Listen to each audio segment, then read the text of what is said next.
Good morning. कितने नए लोग हैं? फर्स्ट टाइम, पहली बार? हाथ पूरा पूरा पूरा पूरा पूरा अच्छा लगता है काफी लोग हैं। ओके, बेसिकली मुझे कहा गया था ज्ञानोथेरेपी पे बात करना है, तो ज्ञानोथेरेपी है, बट यहाँ पर थोड़ा सा चेंज किया है कि वेलनेस ट्रेनिंग से। अभी वेलनेस का इसके लिए है कि भाई वेलनेस जो है वो रिलेट करता है आपकी पूरी जिंदगी से, जहां पे आपका हेल्थ, वेल्थ, हैप्पीनेस सब एक ट्रायंगल में आता है, उसी को आप वेलनेस कहेंगे। हेल्थ नहीं है, वेल्थ है, कोई फायदा नहीं। वेल्थ है, हेल्थ नहीं है, कोई फायदा नहीं। वेलनेस के अंदर तीनों आता है, तीनों इक्विलिब्रियम में काम करता है। तो यहाँ पर आपको हम ये बताने की कोशिश करेंगे कि किस तरीके से थ्रू डीएक्शन आप ये वेलनेस में आ सकते हैं। तो इसीलिए इसको ट्रेनिंग सेशन का ज्ञानोथेरेपी भी है, इसमें एवरीथिंग इज दैट। क्योंकि सिर्फ ज्ञानोथेरेपी कहा जाता है तो इट्स रिलेट टू ज्ञानोधर्मा, बट क्योंकि हमारे पास त्रिलुना और भी कुछ है, तो इसीलिए we will basically go with wellness training session. तो इस सेशन को शुरू करने के पहले मैं ये जानना चाहूंगा कि यहां पर कितने लोग वेलनेस लेने आए। देखो, मेरा सेशन 2 मिनट पहले शुरू हुआ। 2 मिनट पहले मैंने कहा हेल्थ नहीं है, वेल्थ है तो फायदा नहीं है, वेल्थ है, हेल्थ नहीं है, फायदा है। फिर बोला कि वेलनेस के अंदर तीनों आता है। उसके बाद भी जब मैं बोलता हूं वेलनेस कितने लोग लेने आ रहे हैं, तो ऐसे ऐसे हाथ उठ रहे हैं, मतलब क्या है? Getting the point? इसका मतलब या तो आप है नहीं इधर, पहले आप आ जाओ, या आप है और आप कहीं और है। कितने लोगों के पास मोबाइल है? नहीं है, नहीं है, सॉरी नहीं है, पूछना बहुत अच्छा है आज की तारीख में। अगर नहीं है तो ठीक है, और है तो उसको स्विच ऑफ कर दो या उसको साइलेंट कर दो, ठीक है? सो वेलनेस कितने लोग लेने आए? ऐसा हाथ उठना चाहिए था इमीडिएटली। सो यहां पर अभी ट्रेनिंग सेशन में will come to know, will start.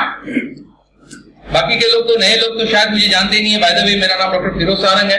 Basically I am homeopath, लेकिन एमडी इन अल्टरनेटिव मेडिसिन में है, तो इसलिए मुझे काफी और भी चीजों के थेरेपीज को मैं अप्लाई करता हूं, जहां पे मैं मेरे क्रॉनिक पेशेंट्स को हैंडल करता हूं। क्रॉनिक वर्ड यूज कर रहा हूं क्योंकि आपके जो फैमिली डॉक्टर वगैरह जो भी जीपी प्रैक्टिस करते हैं वो एक्यूट केसेस करते हैं। क्रॉनिक केसेस आते हैं तो किसी और के पास भेजते हैं, वो किसी और के पास है, जब वो केस मेरे पास आती है, इसीलिए मैं क्रॉनिक केसेस हैंडल करता हूं। I am not into the acute cases. So wellness training session को आगे बढ़ाते हैं क्योंकि टाइम की कमी है। एंड यहां पर बताया गया कि जो वेलनेस है, आपका जो हेल्थ पार्ट है, आज बहुत सारी बीमारियों का लीडिंग कॉज जो होता है वो ह्यूमन डेफिशिएंसी डिजीज है। ह्यूमन डेफिशिएंसी का मतलब क्या होता है? आपकी रोग प्रतिरोधक शक्ति, ह्यूमन सिस्टम जिसको हम कहते हैं रोग प्रतिरोधक शक्ति, यानी कि अंदर का जो बैठा हुआ डॉक्टर, उसको ह्यूमन सिस्टम कहते हैं। ये बात पक्की है? किसी के पास वो डॉक्टर है या नहीं है? किसने लोगों के पास नहीं है? आपके पास डॉक्टर नहीं है? आप आगे आइए, आपकी बहुत जरूरत है यहाँ पे भाई। आप समझे नहीं है मैं क्या बोल रहा हूं। रोग प्रतिरोधक शक्ति हर एक बच्चा अपने साथ लेके आता है और वो लेके जाएगा। बीवी छोड़ देगी आपको एक बार, लेकिन ये जो रोग प्रतिरोधक शक्ति है ये नहीं छोड़ेगा जिंदगी भर। हाँ, उसका पावर जो है वो कभी कभार कम हो जाता है, कभी कभार ज्यादा हो जाएगा। अगर उसका पावर कम हो गया, बाहर की कोई भी बीमारी आपको अटैक करेगी, और अगर उसका पावर ज्यादा हो गया, वो आपके शरीर को अटैक करेगा। उसको हम लोग ऑटो इम्यून डेफिशिएंसी डिजीज कहते हैं।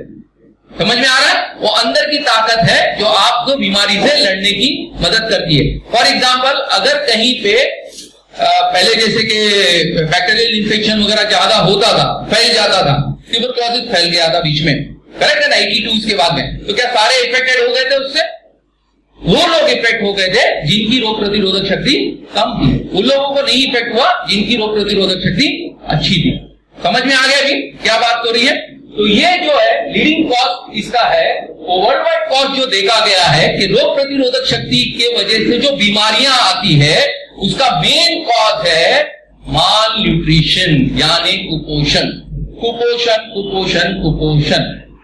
आपके आमिर खान बोलते हैं कुपोषण भगाओ। जैसे अंग्रेजों को भारत छोड़ो कर ही रहा, वैसे कुपोषण को छुड़वाओ। बोलने से जाएगा? कैसे जाएगा? उसके लिए कुछ करना होगा। अब करना क्या है यही समझना है आपको इस सेशन के अंदर। सो लीडिंग कॉज है इसका वर्ल्ड वाइड में जो पाया गया वो माल न्यूट्रिशन। अब माल न्यूट्रिशन की अगर हम बात करें तो देखो यहां पर दोनों चीजें बताई गई है। एक ये बच्चा है जिसको खाना नहीं मिल रहा है यानी कुपोषित है, और एक ये बच्चा है इसको बहुत कुछ ज्यादा मिल रहा है। एक बच्चा है जिसको कम मिल रहा है और एक बच्चा है उसको क्या मिल रहा है, ज्यादा मिल रहा है, बहुत ज्यादा मिल रहा है। ये तो कुपोषित है। आपको क्या लगता है ये भी कुपोषित है या हेल्दी है? कुपोषित है। उसकी माँ के सामने बोलोगे तो गुस्सा करेगी, मेरे बच्चे को कुपोषित बोलते हो, खाते पीते घर का लिखता है। ये भी कुपोषित है, ये भी किसी ना किसी बीमारी से जकड़ा हुआ है। तो हमें जो मिलना चाहिए बैलेंस डाइट, कुपोषण यानी पोषण जो हमें मिलना चाहिए वो एक अपने लेवल पे मिलना चाहिए जो बॉडी की जरूरत है। आज तक आपको क्या पता चला है कि कहीं आपने देखा है कि जितने भी बीमारी जो होती है एक्सपोज होते हैं पैथोजेंस को, जैसे कि बैक्टीरिया, फ्लू वगैरह ये जैसे होता है, या डेंगू वगैरह जैसे भी अटैक आए थे, है ना, ये सारी चीजों को हम जो करते हैं, जैसे कि भाई फ्लू वायरस आया था बीच में, तो ये फ्लू वायरस कैसे होता है?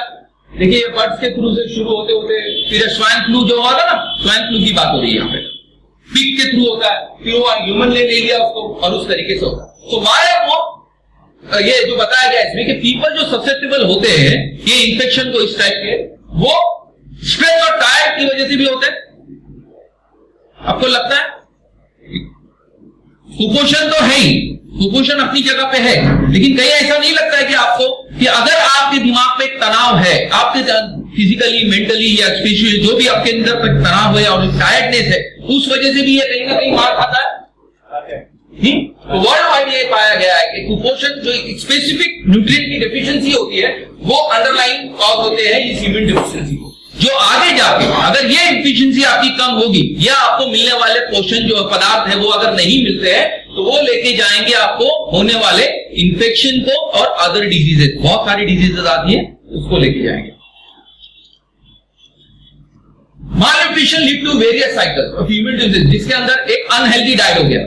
खाना तो खाते हैं हम लोग, करेक्ट है, सब लोग खाते हैं, लेकिन कितने लोग हैं जो हेल्दी डाइट खाते हैं? अब हेल्दी डाइट कहेंगे तो उसका पैरामीटर तो किसी के पास है नहीं कि किसको हम हेल्दी कहें। जिसको एकदम बैलेंस करके खाएं कि भाई वो इसके अंदर प्रॉपर वे में अल्कलाइन होना चाहिए, प्रॉपर वे में एसिडिक फूड होना चाहिए, 80% अल्कलाइन 20% एसिडिक, इस तरीके से, और प्लस हेल्दी फूड होना चाहिए।